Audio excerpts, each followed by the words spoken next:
Bonjour chers auditeurs et chères auditrices, nous nous retrouvons aujourd'hui jeudi 16 octobre pour Il était une fois. Nous allons clôturer, frères et sœurs, notre méditation d'évangile selon saint Luc, clôturer le chapitre 11. Nous serons au verset 47 à 54. En ce temps-là, Jésus disait: Quel malheur pour vous, parce que vous bâtissez les tombeaux des prophètes, alors que vos pères les ont tués.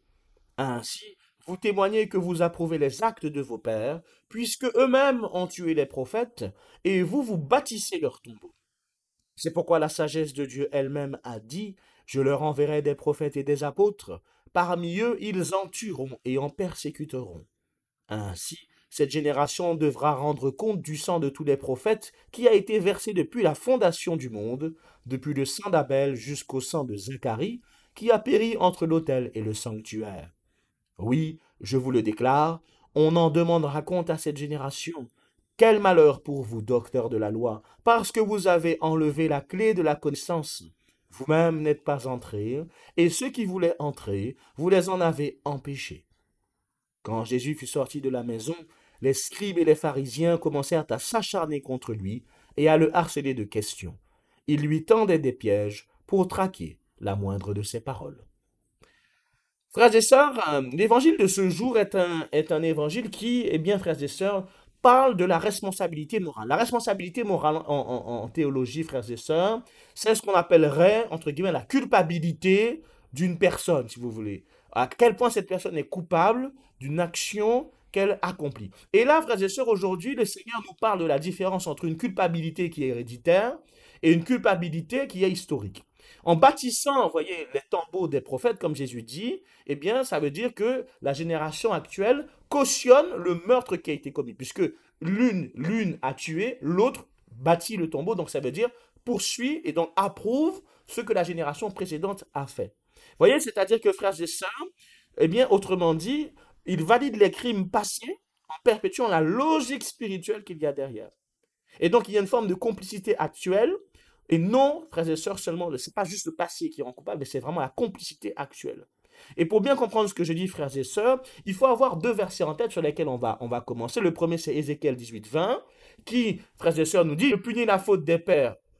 Pardon, les fils ne porteront pas la faute du père, et le père ne portera pas la faute du fils. Et un deuxième verset qui est Exode 20, verset 5, qui nous dit: Je punis la faute des pères sur les fils, jusqu'à la troisième et la quatrième génération.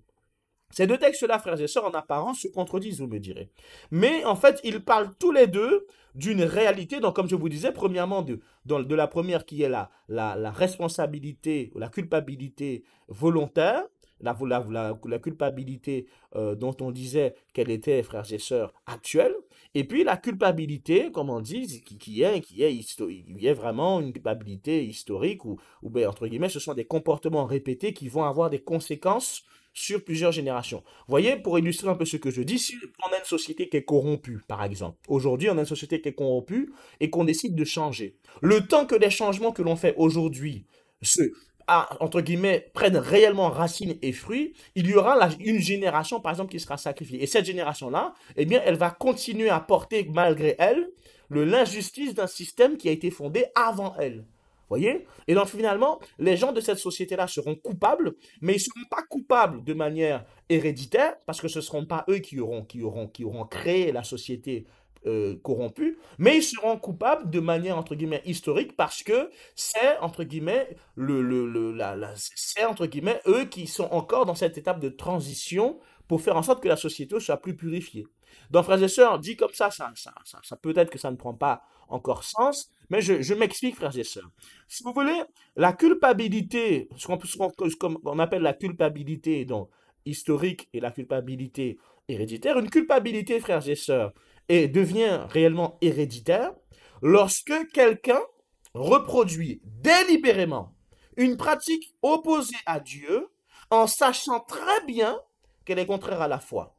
C'est-à-dire qu'à ce moment-là, la culpabilité devient héréditaire. C'est-à-dire que ton père a créé et a eu des pratiques opposées à Dieu qui étaient assumées, qu'il t'a transmis et que toi, tu pratiques en sachant aussi de manière délibérée que ces pratiques-là sont contre Dieu. Vous voyez, c'est ce qu'on appelle une complicité active. Tu participes à la culpabilité. De père en fils, eh bien, comme on dit, ton père a tué, toi, tu bâtis le tombeau par-dessus. Tu participes de manière active à ça. Vous voyez? C'est la fameuse culpabilité, frères et sœurs, héréditaire. Quand le Seigneur oppose à ça la culpabilité historique, qui est, si vous voulez, que quelqu'un répète des gestes par ignorance, par héritage culturel ou familial, sans malice de sa part, ni conscience de ce qu'il est en train d'accomplir. Il n'est pas coupable à 100%, puisque c'est parce qu'il ne fait que reproduire et poursuivre, mais il porte un héritage spirituel historique qui nécessite une purification. Voyez, frères et sœurs, ce cas relève, si vous voulez, des blessures qu'on dira intergénérationnelles, mais que la grâce du Christ vient guérir.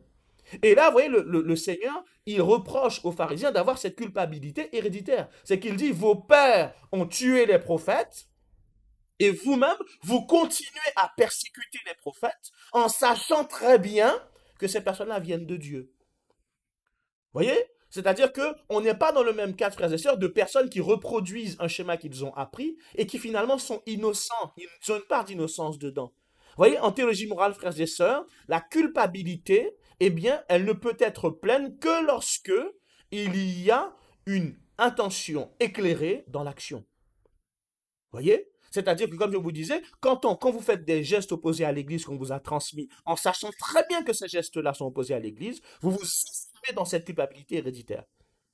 Mais si vous avez... Et donc pour aller jusqu'au bout, hein, c'est-à-dire que même on te dit aujourd'hui, ces pratiques-là que tu as eues et que ta génération a eues est mauvaise, et que tu dis, même si elle est mauvaise, je continue de la faire. La culpabilité historique, c'est lorsque une personne va répéter un mal, ça, même si encore une fois elle n'en est pas consciente, ça reste un mal qu'elle est en train de répéter. Donc elle n'en a pas la culpabilité entière, c'est pour ça qu'on parle de culpabilité historique, c'est-à-dire que, entre guillemets, elle hérite d'un héritage et reproduit cet héritage-là, mais dès qu'on lui montre, entre guillemets, et on lui dit que cet héritage-là est mauvais, alors cette personne-là se convertit et reçoit la grâce du Christ. Vous voyez, ce sont deux culpabilités, frères et sœurs, qui sont différentes. Elles sont différentes. Parce que le catéchisme nous dit, catéchisme de l'Église catholique, numéro 1789 et 1790, dit « L'ignorance invincible n'est pas imputable à la faute. Mais l'ignorance volontaire ou la négligence à chercher la vérité ne justifie personne. » Autrement dit, si on ne sait pas que ces gestes sont contraires à Dieu, il n'y a pas de faute. Mais même, il n'y a pas de faute de notre part. Ça reste un mal. Et comme ça reste un mal, ce mal-là va tout de même avoir, entre guillemets, des conséquences dans notre vie. Et donc, va nécessiter de l'évangélisation et de la guérison. Mais aussi, si on sait et qu'on continue le mal par fidélité ou par orgueil, alors on devient complice à ce moment-là, parce qu'on choisit la fidélité à nos ancêtres et à nos pères, plutôt qu'à Dieu lui-même. Vous voyez? Et c'est ça, frères et sœurs, le même discernement que celui de Pierre dans Actes 5, 29. Il faut obéir à Dieu plutôt qu'aux hommes. Donc, frères et sœurs, concrètement, eh bien, il nous faut réellement avoir à cœur de ne pas tomber dans cette culpabilité héréditaire-là. Et chacun d'entre nous, nous devons examiner aussi dans nos pratiques, dans ce qui nous a été transmis par nos parents, nos grands-parents, vous voyez, toutes ces choses, frères et sœurs, qui relèvent de la culpabilité héréditaire, où réellement on s'inscrit dans un sillage de mal assumé et volontaire. Par exemple, en appartenant à des cercles occultes, à des cercles opposés à l'Église, en ayant des pratiques occultes, dont on sait qu'elles sont occultes, mais que nos parents nous ont demandé de poursuivre, et que nous faisons en sachant très bien ce que l'Église en dit. Et ça, frères et sœurs, on s'inscrit dans une culpabilité héréditaire. Et le Seigneur lui dit, malheur à vous, malheur à vous. Ce qui n'est pas la même chose que, frères et sœurs, les personnes qui ont des pratiques familiales. Il faut interroger ces pratiques-là. Et en se rendant compte que ces pratiques-là que vous avez faites parfois pendant des années, sont opposés à ce que le Seigneur dit, eh bien, il faut les arrêter et il faut demander la purification de, entre guillemets, votre lignée et de votre génération. Parce que ça veut dire que ceux qui vous ont précédés ont été opposés à Dieu. Vous voyez, on fait des choses contre Dieu. Et vous vous inscrivez malgré vous dans cette lignée de mal. Mais vous voyez, frères et sœurs, Romains 5, chapitre 12 nous dit, par un seul homme le péché est entré dans le monde, mais par un seul homme, verset 19, Jésus-Christ, grâce nous surabondée. De même, Saint Paul nous dit, Galates chapitre 3, verset 13, le Christ nous a rachetés de la malédiction. Ça veut dire que le salut du Christ, frères et sœurs, n'est pas individuel. Même si Jésus meurt, Il meurt, mais le salut qu'il acquiert pour sa vie, il l'acquiert aussi pour toute notre vie, pour ceux qui sont là, pour ceux qui sont morts avant nous et pour ceux qui seront morts après nous, frères et sœurs, pour toute notre famille, pour toutes les nations. Voyez, il nous faut, frères et sœurs, voyez, mettre nos lignées sous le regard de la miséricorde de Dieu. Parce que le baptême et l'appartenance au Christ coupent toute appartenance spirituelle au mal.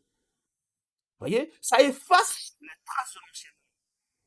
Donc, voyez, il faut, frères et sœurs, que nous puissions réconcilier aussi dans nos vies et dans nos lignées, dans nos pratiques issues de des générations précédentes, ce qui finalement ne relève pas de la grâce de Dieu. Ce qui est incohérent, incompatible, voyez, avec ce que l'Église et ce que Dieu nous demande aujourd'hui. C'est que oui, il y a un héritage spirituel et familial à garder, mais si cet héritage-là nous éloigne de Dieu, il nous faut y renoncer et il faut demander au Seigneur de le purifier, frères et sœurs. Il faut casser les malédictions familiales. Il faut casser toutes les transmissions de mal et de pratiques occultes, de pratiques ésotériques, de pratiques mystiques, de culte à mystère qui se propagent dans nos familles.